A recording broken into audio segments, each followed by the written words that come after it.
Bienvenidos nuevamente a Punto de Encuentro. Hoy vamos a hablar de ese ambicioso plan que lanzó Barack Obama para reducir la emisión de gases de carbono y qué efectos puede tener esto para el mundo, pero también para la realidad política interna norteamericana.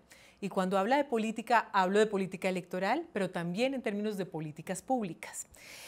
Por ejemplo, no solamente se busca transformar el gas a gas natural, sino que efectivamente se busquen otras fuentes de energía no renovables de diferente clase. Pero entonces, aquí tengo dos expertas en el día de hoy.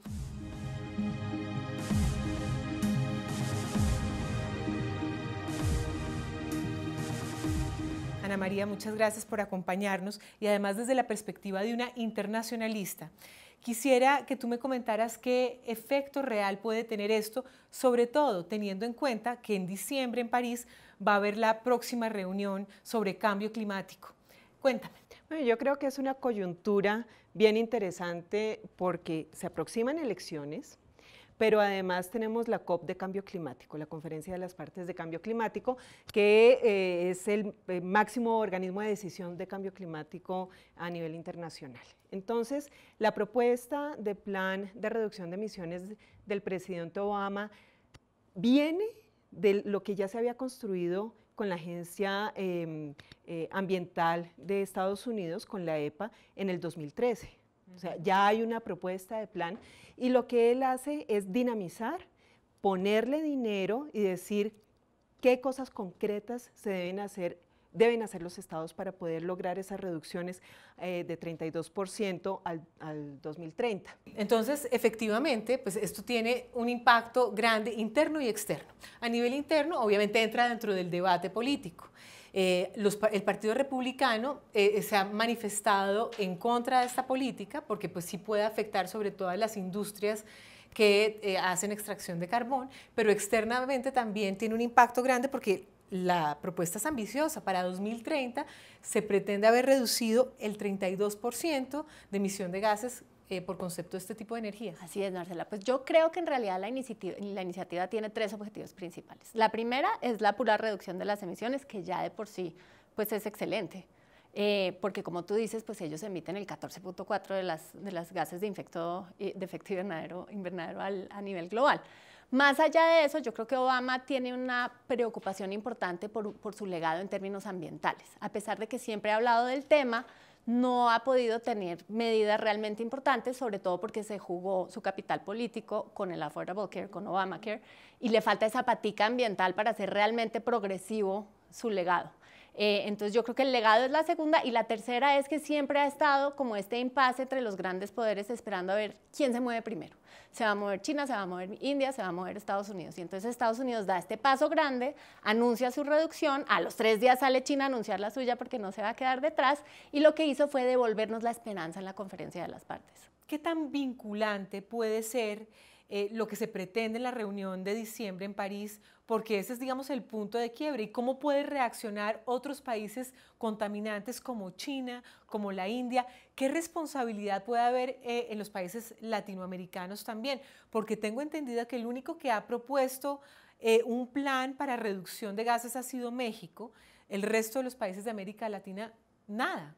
En general, los países tienen sus planes de emisiones, de reducción de emisiones de gases de efecto invernadero, pero lo que pasa es que en términos del marco de la Convención de Cambio Climático hay responsabilidades graduales. Entonces, los países anexo 1 o los países industrializados tienen una obligación explícita de reducir los gases de efecto invernadero según unos porcentajes. Lo único que está haciendo Estados Unidos en este momento es honrar esa obligación que ya tiene. Correcto. ¿Y qué tan vinculante puede ser aquello que se acuerde en diciembre? Si es una decisión como tal, entra a ser vinculante para todos los países que firmaron. ¿Sanciones económicas, por ejemplo? No, porque es un acuerdo multilateral ambiental y los acuerdos multilaterales no generan ese tipo de sanciones como otro tipo de tratados a nivel internacional, es decir, no son... Entonces, ¿qué presión puede haber para que los países efectivamente avancen en sus políticas frente a eso? Pueden haber presiones de carácter comercial, sanciones morales, que son las más típicas en términos de relaciones internacionales ambientales, pero realmente enfrentar a Estados Unidos con ese tipo de sanciones no es muy creíble. Ahora, es importante mencionar que, por ejemplo, nosotros, Colombia ya se comprometió con una reducción del 20% sobre las últimas cifras que teníamos, que nosotros pues contribuimos en el punto 036 a las emisiones globales, pero estamos haciendo un nuevo inventario y eso puede cambiar, pero sí tenemos un compromiso de reducir nuestras emisiones en 20%, que sobre todo es interesante porque al ser a largo plazo,